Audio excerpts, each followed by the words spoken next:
it a shame. 2-1. 2-1. 2-1, yeah, 2-1. Anyway, welcome to Rock, Paper, and Grenades.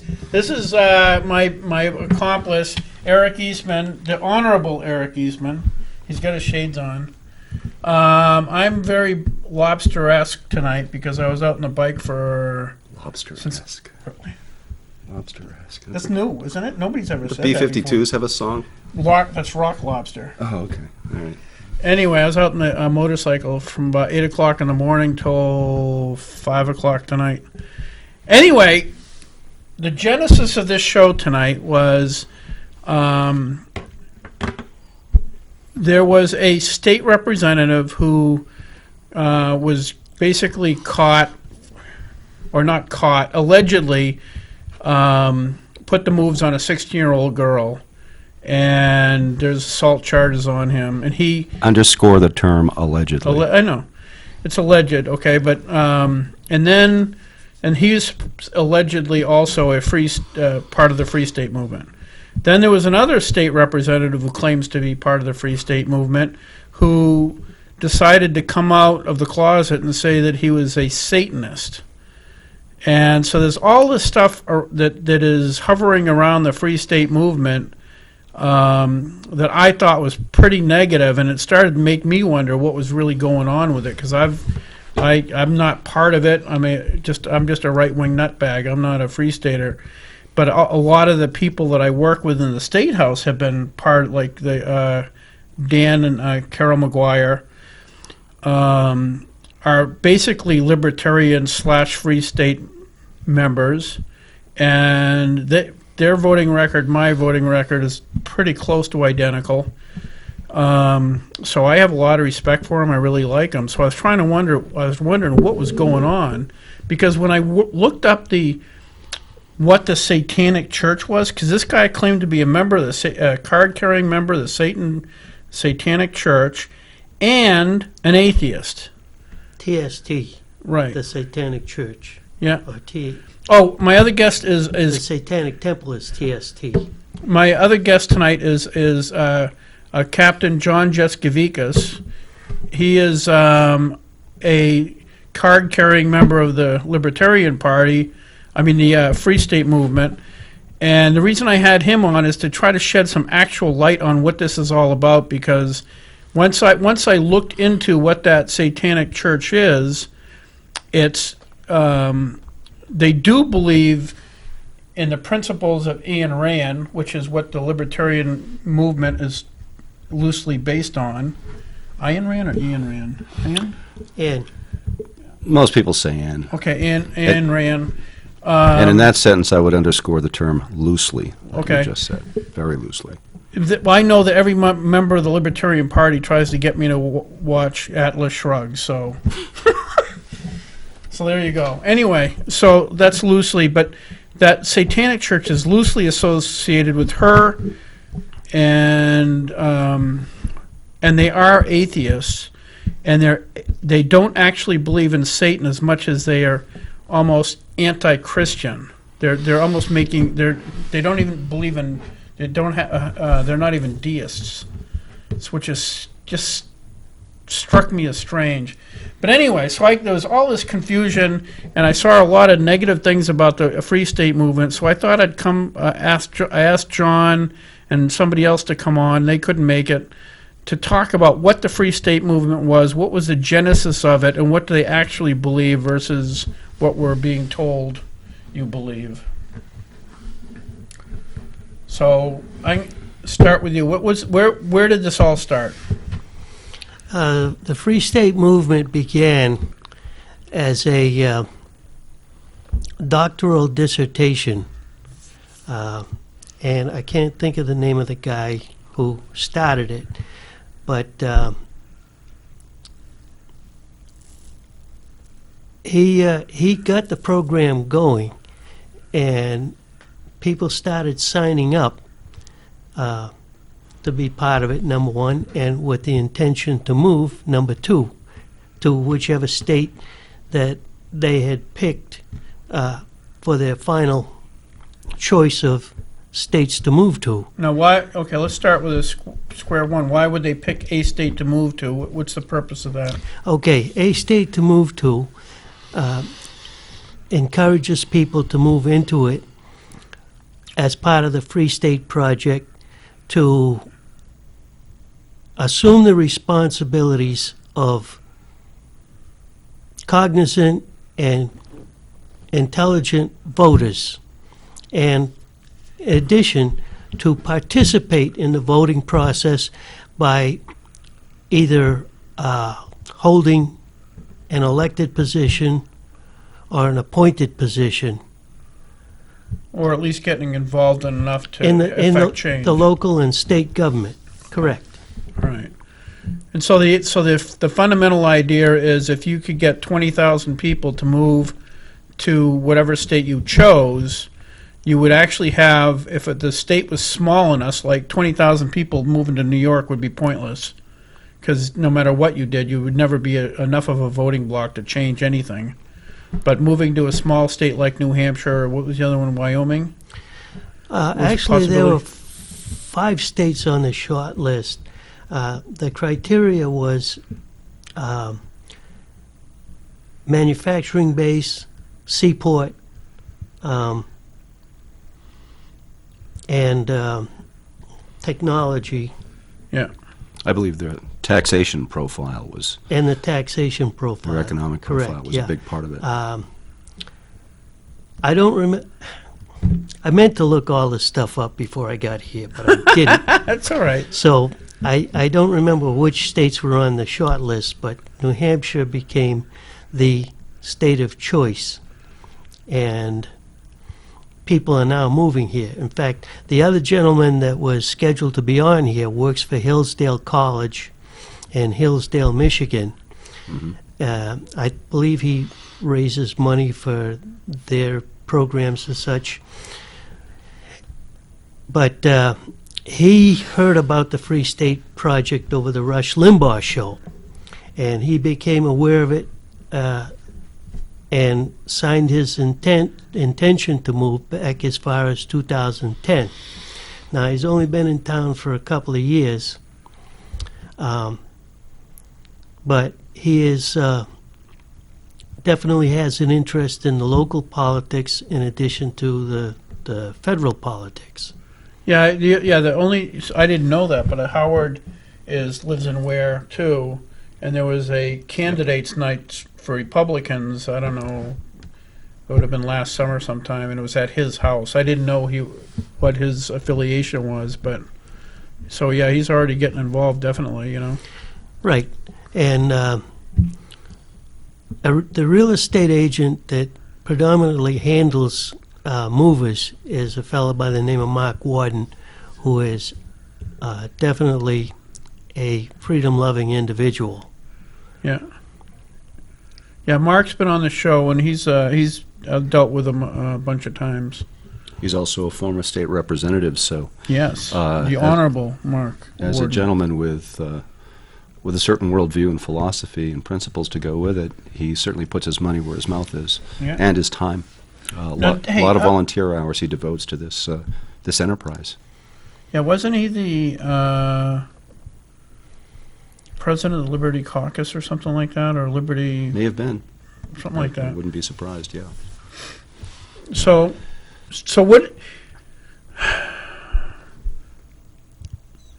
So you wrote a letter of intent that you were going to do this, and you moved when? I moved to New Hampshire in 2008, Okay. 9 years ago, in fact. Do you know 9 years and a month 9 years for of the month. date. Excellent. Do you know how many people have actually committed to moving and have moved, or what the percentage is? The goal was to get 20,000, and that goal was reached last year. Of actual people moving or Actual pledging to movers. move? Signers. Actual movers. Okay. Actual movers. Okay, so 20,000 people and maybe family members have moved to New Hampshire to Yep. affect change. I had not known that when they declared the move had been, quote, triggered last year, that they were that Yeah, close to the it's on 20,000 their- mark. Website, in fact. Great. Great. What's the website address, by the way, for our viewers who would like to look that up? freestateproject.org. Great, thank you. So, so you pledge to move here. What is the core set of beliefs you have to have, or is there a core set of beliefs you have to have, or there's probably a core set of beliefs you're inclined to have to even be interested, but I mean, what is the, is it Democrat, Republican, Libertarian, Christian? Live free or die says it all. There are evils worse than death.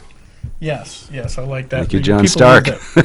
People leave that part out, yeah. Gary, it's important to bear in mind, I've got a lot of friends in the movement, and I myself am not necessarily a card-carrying member, nor am I terribly active with their various programs or initiatives, but I know a lot of people. We serve with a lot of people in the legislature in Concord that have attachments of one kind or another to the Free State Project. But when you ask about the categories that people voluntarily would put themselves in, or the labels that you just mentioned, are you this party, that party, this religious belief, or whatever, my observations have been that a lot of folks that are friendly to the aims of the Free State Project, or even active members, tend to be more reluctant to categorize themselves by adopting one philosophical label or another, because really their aims are much more broad and much more sociological in nature.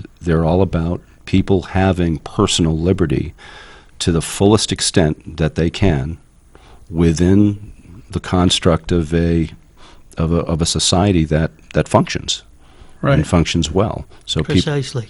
Right? Yep.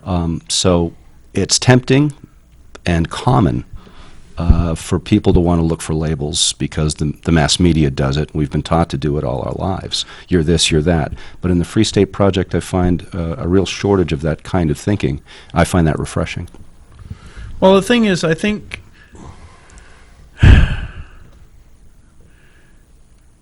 to live life and make it more effective, it is, I think, part of human nature to label things and put them in categories. It sure is. It's convenient. It's convenient. So in other words, you meet a person and they're angry the day you meet them, and you label that person angry person, and so you don't approach them again. But Democrats do that to me regular. But it's part of the human nature of trying to calculate out what we do in our daily life on a regular basis to simplify the process. And because to the angry guy that you met at the grocery store, now you don't know that he just is, his child just got run over by a drunk driver, okay? You can't know that. To actually know that would require you to take the time to actually get to know him. Yeah. Right? Yeah. And that's a lot of work. And if you're trying to categorize, so many people a day to try to figure out, are they because you have to figure out pretty quickly, is somebody a threat?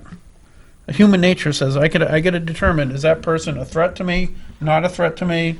Are they just going about their business? So that the categorization of people is a normal, almost necessary part of the human existence.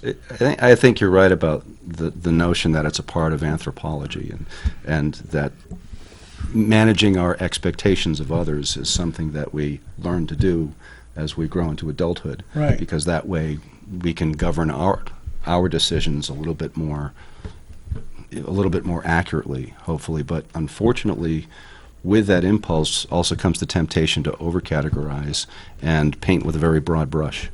And when that happens, then you find yourself failing to take in new information and learn what somebody's point of view may actually happen to be. Right. Or like you said, what the circumstances of their life or their day may happen to be that's impacting their conduct. Right. So it's very difficult, and this temptation to rush into judgment and to commit the intellectually lazy mistake of proclaiming guilt by association, which is the subject of today's show. Right. You got a couple of guys who are under allegations.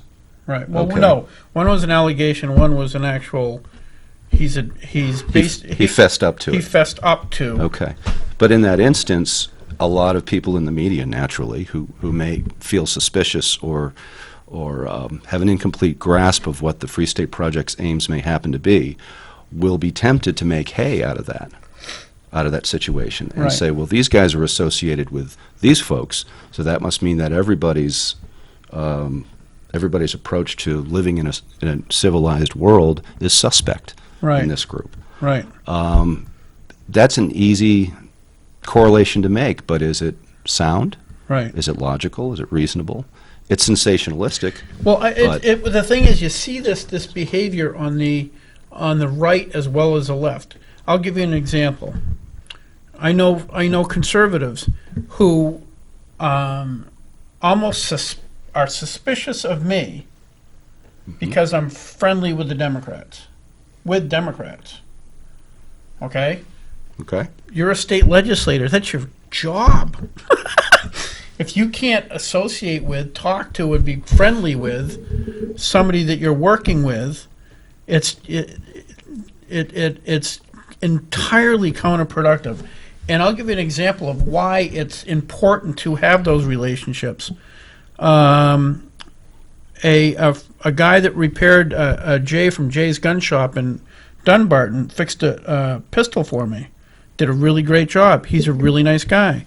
He says there's a machine gun on top of the archway at the State House that he knows what it is and wants to renovate it as long as whoever owns it, takes care of it instead of just leaving it up there to get toasted.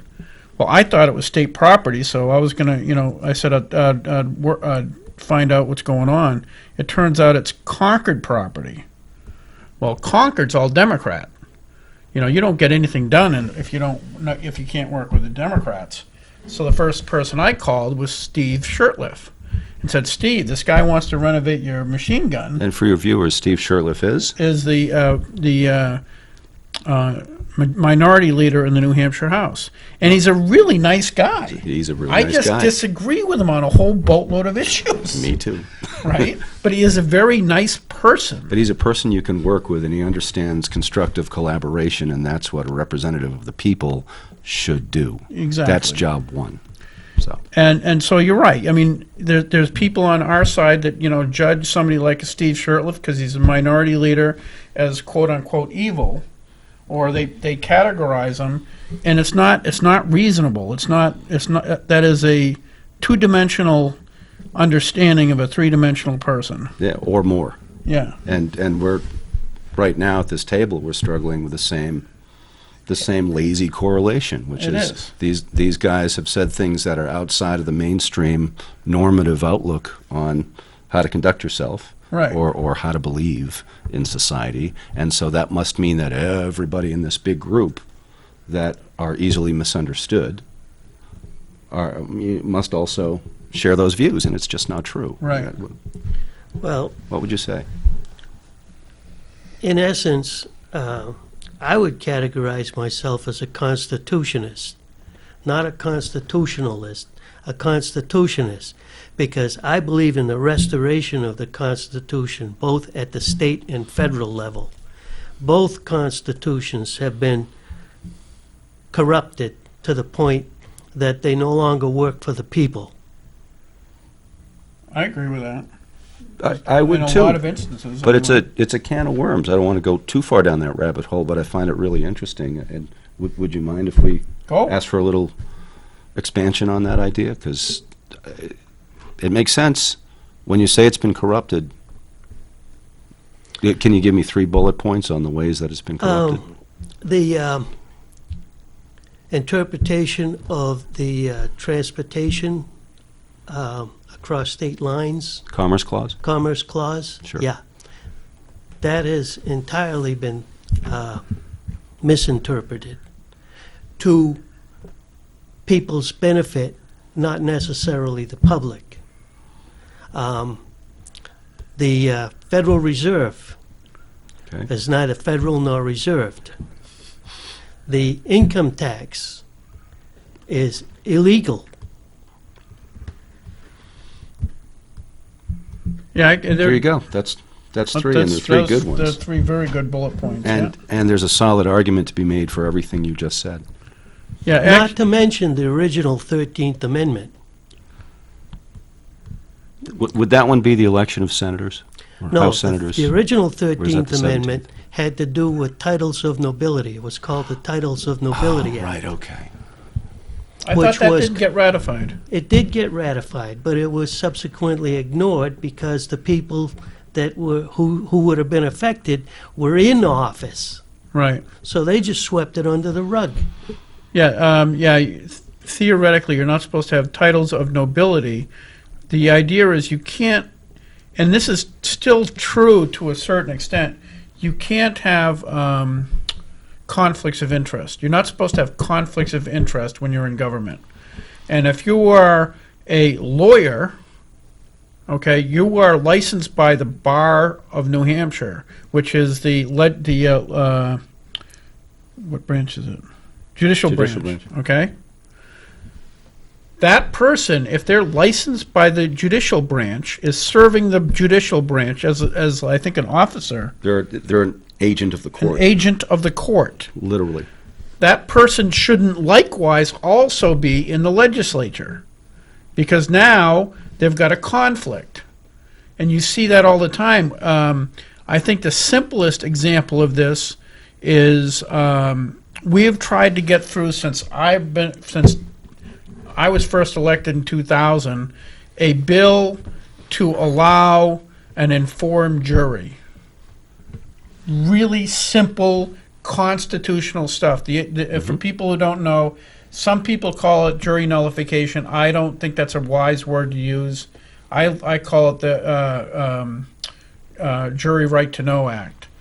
And the idea is that a jury is a final arbiter of whether or not somebody should be convicted or not. Period. That's all they're there to do. But the way the court instructs the jury is that you are, if the state has not proven its case, you must find the defendant not guilty. If the state has proven the case beyond a reasonable doubt, you should find the defendant guilty. The problem is you have a guy in a black robe, a black dress as they call it, telling somebody you should do this. Now, to somebody who's got some sort of legal understanding, that word should is very, very crucial, because it means you don't have to. It means you should. But to the layman, a They big don't guy in a understand. black robe says you should do this, that means you do that.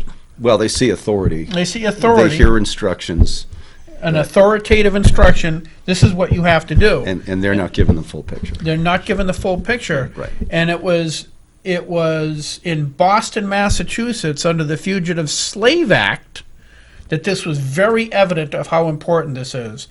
The Fugitive Slave Act said that slaves are property, and it is illegal for anybody to protect them, and that they have to be sent back to their quote-unquote owner.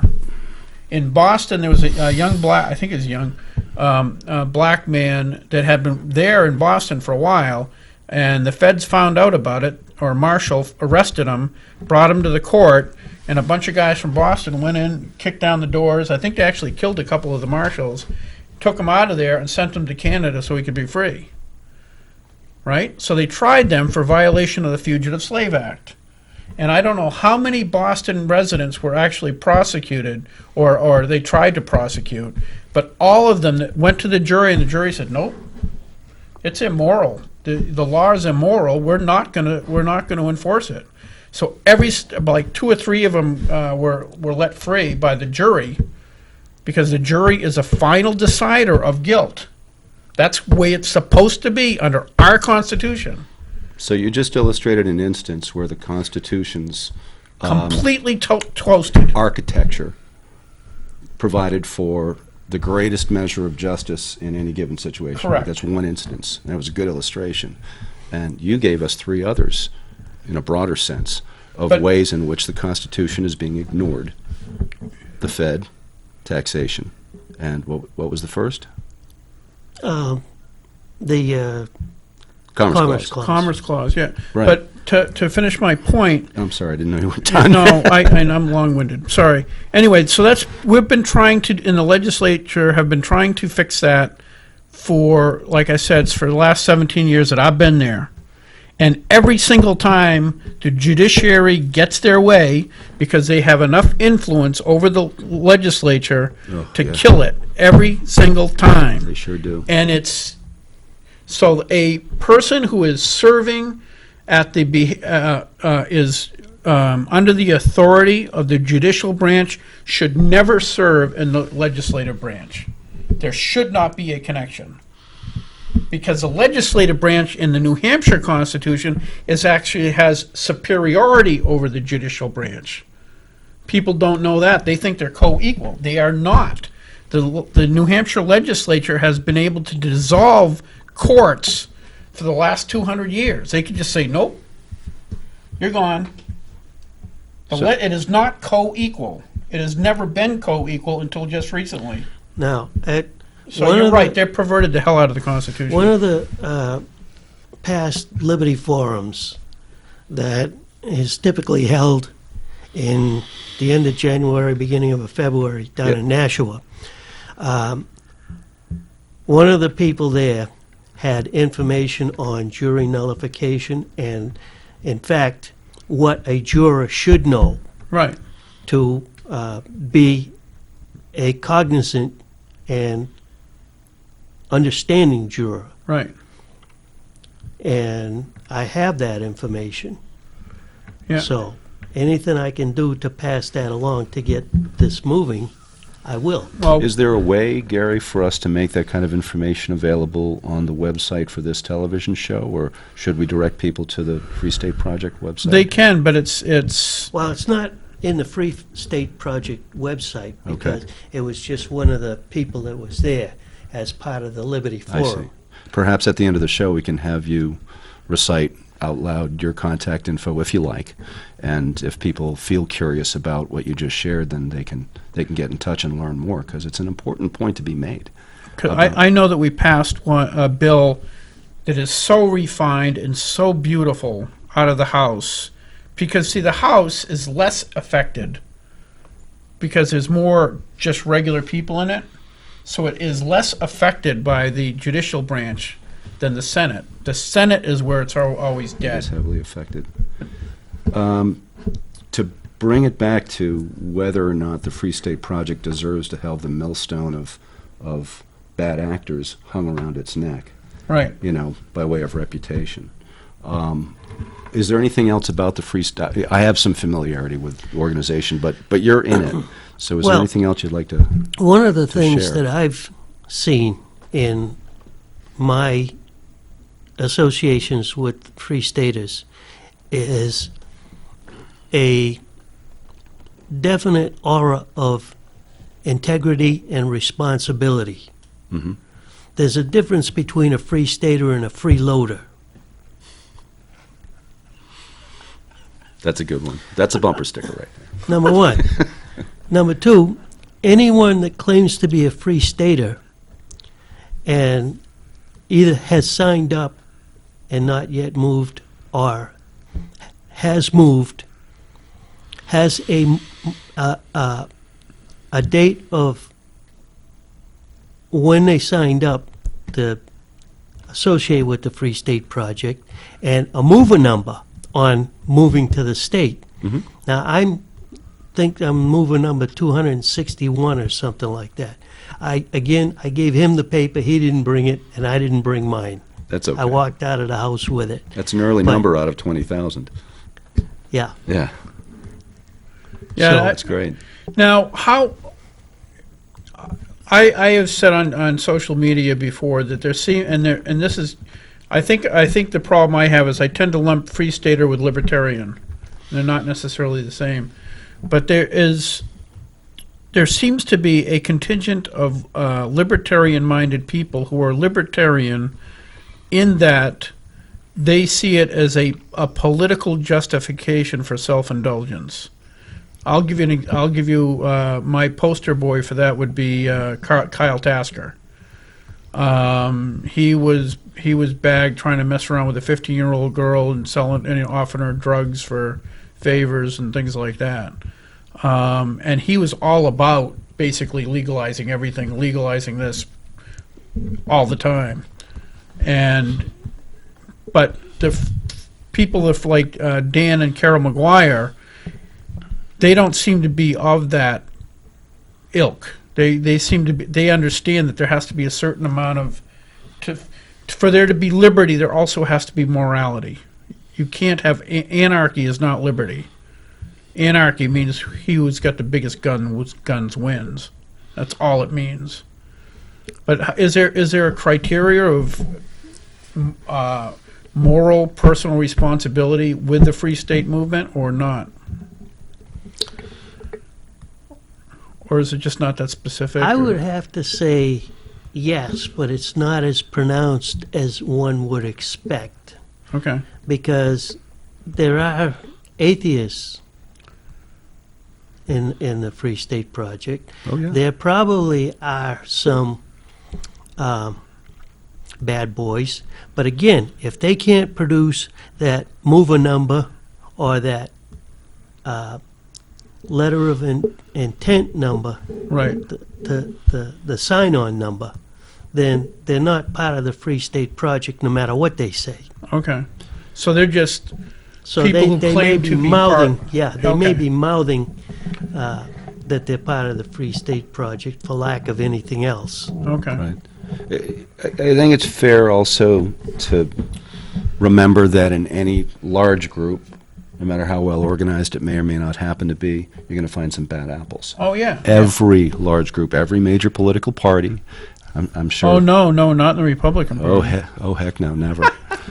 So let's bear that in mind. Right. And secondly, live free or die for, death is not the worst of evils is not the only buzz quote that a lot of people in the Free State Movement, if I may speak for them for a moment, would probably embrace. I think another one is do unto others as you would have them do unto you. Right. Now, not everybody may phrase it the same way, I get that, or agree with the origins of that phrase as it being biblical or some other Right. origin, but it's the sentiment that your personal liberty ought to be maximized and not eclipsed by a centralized authority.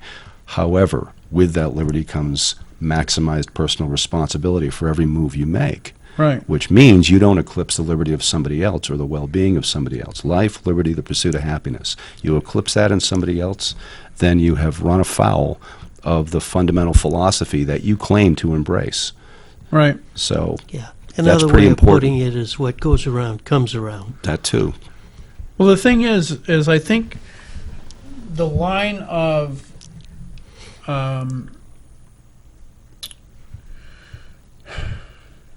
it becomes very shaded between, my liberty stops where yours begins, or what I think is the other thing they say, right?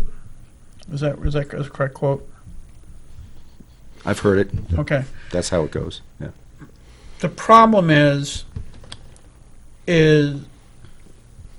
when you say that, what liberty am I taking that will affect you not necessarily directly? Example, I sell heroin on the street. Okay, I'm only selling it to people who want it.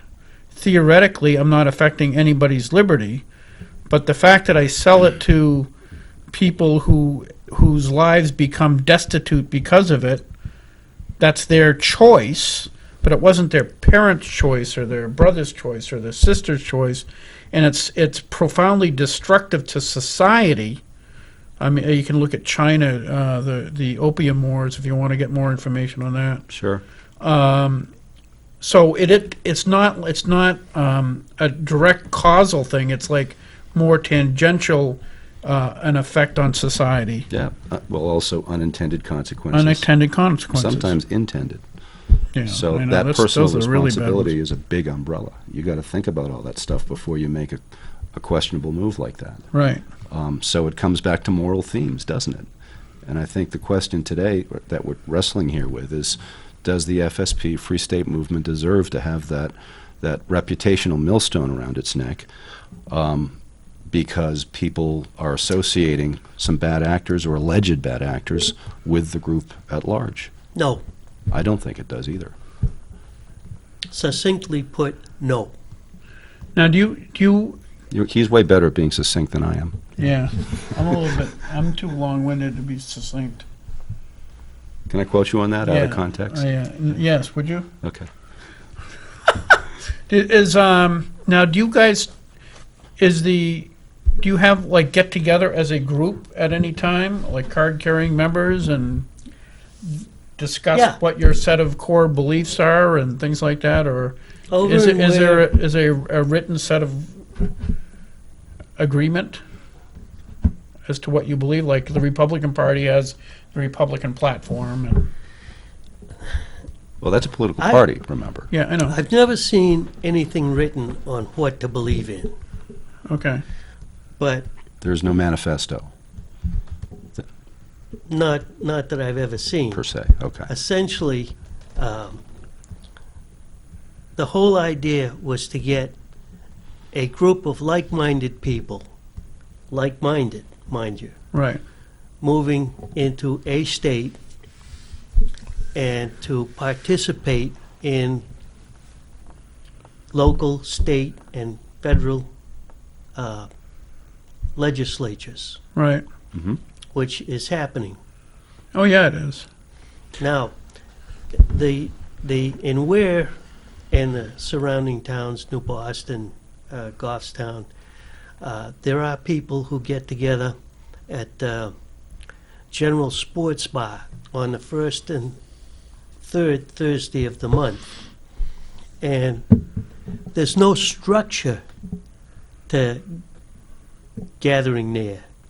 I mean, you can be talking to somebody on your right about one thing, and there's another conversation on your left going about something completely different. It's more of a social gathering than it is any structured, we need to do this or we need to be aware of this Right. Okay. stuff. I've tried to bring some awareness on different things to people, Yeah. and it kind of doesn't work there. They don't No. like me raising my voice. So there's no organized battle plan from one meeting to the No. next, or no No, larger no. I mean, because we've got project. people who are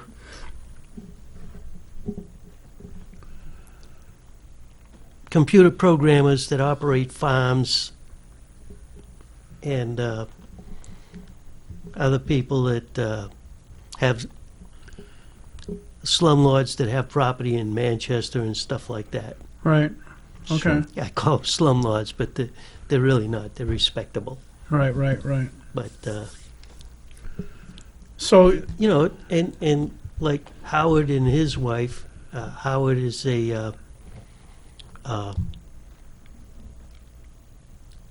some sort of fundraiser for Hillsdale College. Hillsdale College, for people who don't know, is in Hillsdale, Michigan, and what they promote, what their big promotion as a college is understanding and working the U.S. Constitution. right. Don't they offer free? Is that the one that offers free online constitutional studies type Yep. stuff? Yep. They've So- got some great resources if that's your Yeah. if that's your area of interest. You really can't do better Right. with online resources when it comes to the Constitution. And worldwide, people have venerated through the last couple of hundred years the U.S. Constitution as probably being the most elegant and comprehensive founding document that creates an architecture for a civil society that the world has ever seen. Right. So I know I sound like a bit of a constitutional sycophant here, and that's fine, but You've been called worse. I've been called a lot worse. But I mean, if that is where the real beef lies, people that don't buy into the notion that the Constitution gives us those things and that we should return to those structures versus those that do, then that's really where the debate lies. Right. It's not impugning the character of everybody associated with a Free State Project, because that's just being lazy and throwing stones. Okay. Yeah, Seems to me. One of the websites recently did a questionnaire of college kids on what socialism is. Mm-hmm. None of them had a clue. What is socialism? Socialism and communism are essentially the same product. The difference between a socialist and a communist is 7 letters and 2 clips of ammunition. It's true. Now, how do you identify a socialist in an army of communists? I don't know. The one that ran out of ammunition.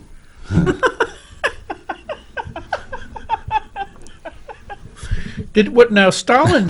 Jeez. Well, who was it that says that communism is the goal of socialism? That was Stalin. Are you sure? It wasn't Lenin? Oh.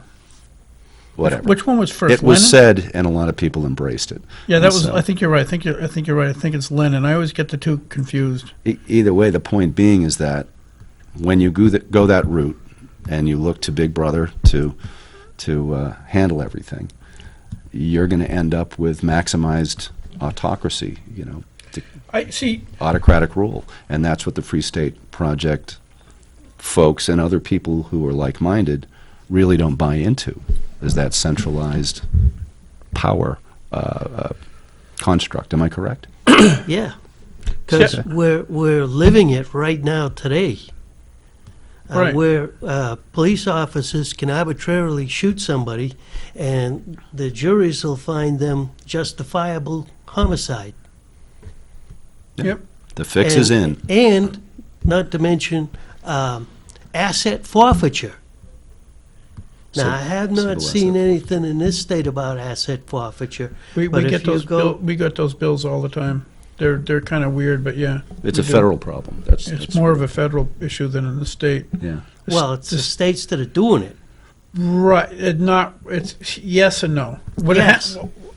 The other states are seizing. For instance, there was a guy in Texas a few years back that sold his house, had a $260,000 on him.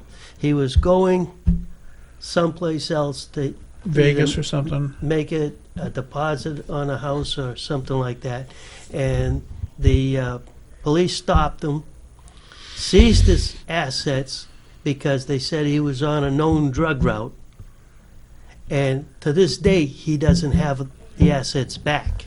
You lost all the stuff based on a suspicion, Right. a supposed suspicion. Right. Yeah. And the It's, court said that that was legal. yeah. That's. Yeah. You. I was talking about in this state. In this state, the problem really isn't with the local and state government. It's with it's their connection to the federal government and how that works. Because we've had those bills in the Judiciary Committee a few times, and the total amount of money that the state takes from asset forfeiture is really, really minimal. They shouldn't take anything Well, not necessarily. yet necessarily. No, I disagree. Not without a court order, right. court injunction.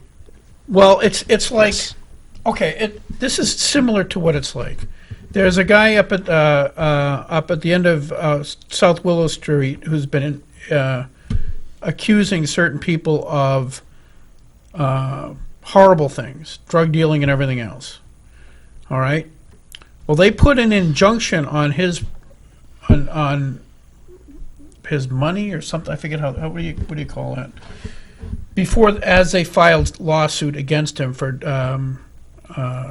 Defamation. defamation of character. So what, does he have a lien on Basically, his it's a assets? lien on his assets, because if they didn't, what could happen is as they go through the process, the legal process, which can take a year, 2 years, 3 years, when it got close to realizing that he was going to lose, all he has to do is take all his money and put it in a Swiss bank account. And it's the same thing with drug dealers. If they've got, a house, a car, and $100,000 of cash in their house, if you wait until you've actually gone through the process, well, their girlfriends have already sold everything and moved out of town. So taking that property and basically holding it in abeyance until after he's found guilty is typically what's supposed to happen. Then it's not Yeah, but completely. what if the individual was not found guilty Then they and give it doesn't back. get it back? but they don't give it back. They don't give it back. I realize that. I understand that the federal government may not, but I The know that state governments are doing that too.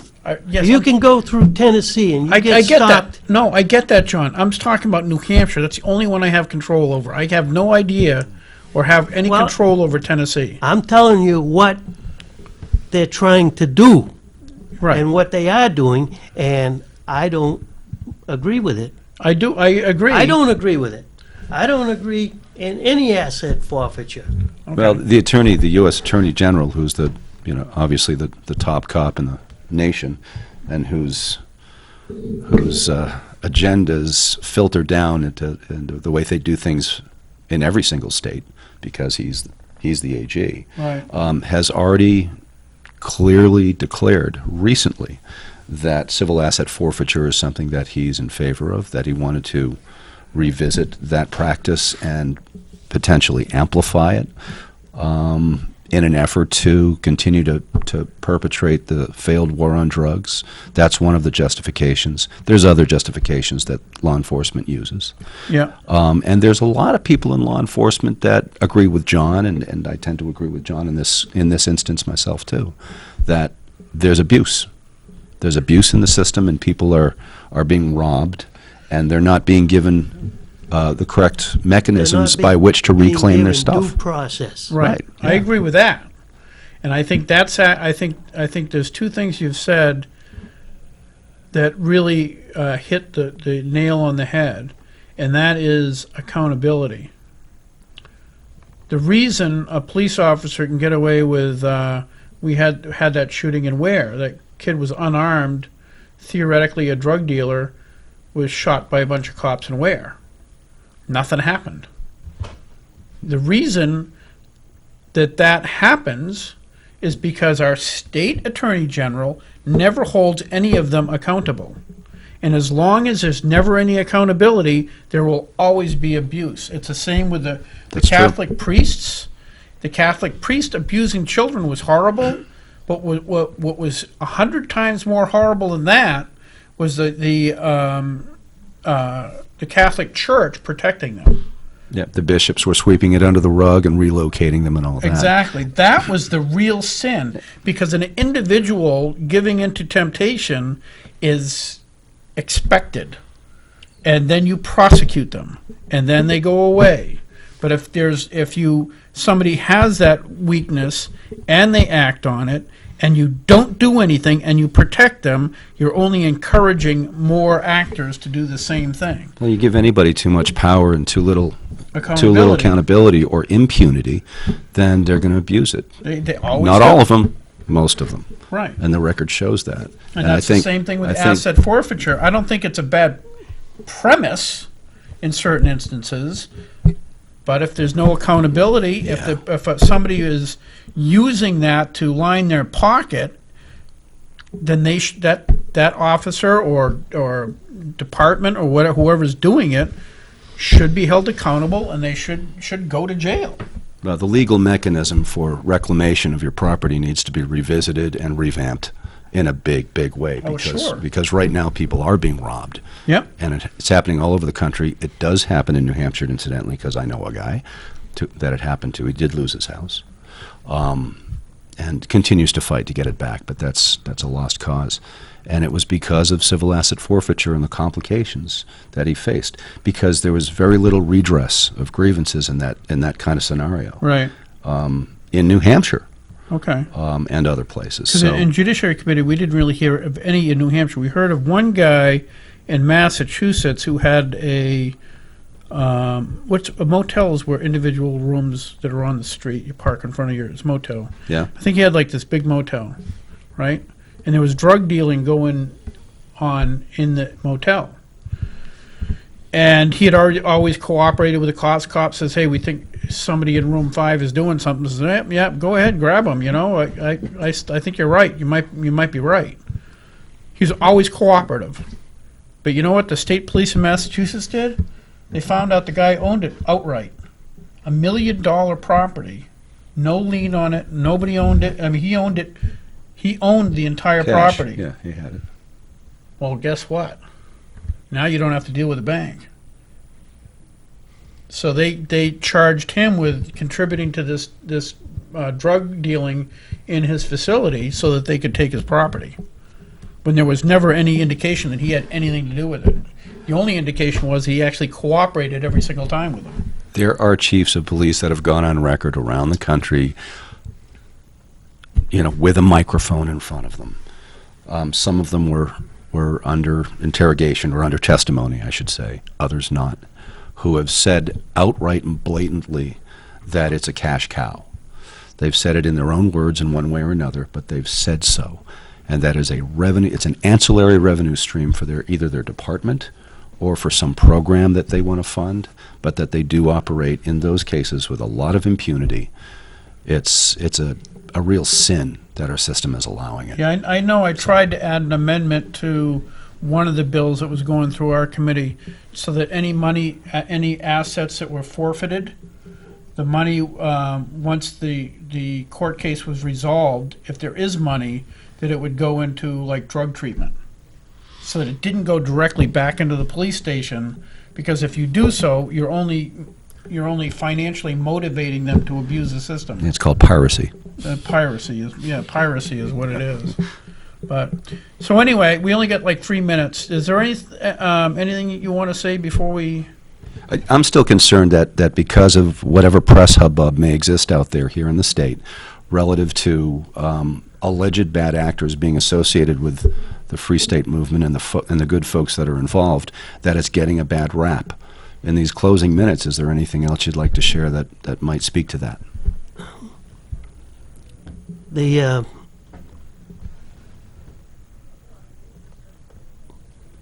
There are people who are more than willing to give the Free State Project a bad rap. But I'll give you an example of one thing that happened in Keene.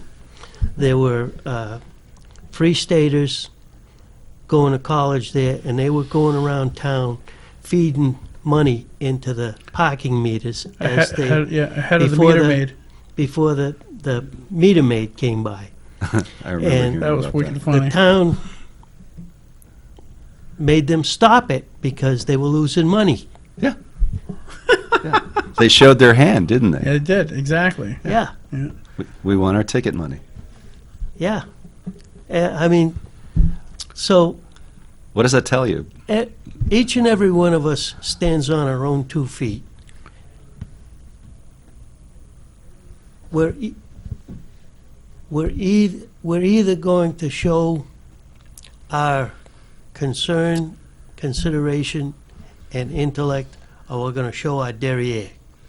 That's a good way to end it. We'll see you guys next week, but I want to just say one quick thing.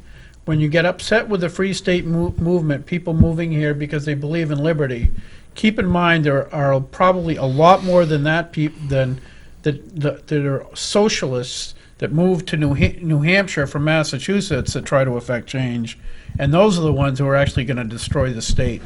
Yeah, I was called to jury duty a couple of years back. We don't have time. We got to wrap up now. We got 30 seconds. I have an abject dislike for satanic globalist, progressive socialist, Nazi sympathizing, commie, pinko, maggot infested vermin. I think he said it. I think that was. We'll see you next week. We'll be more explicit next time. Yeah, exactly.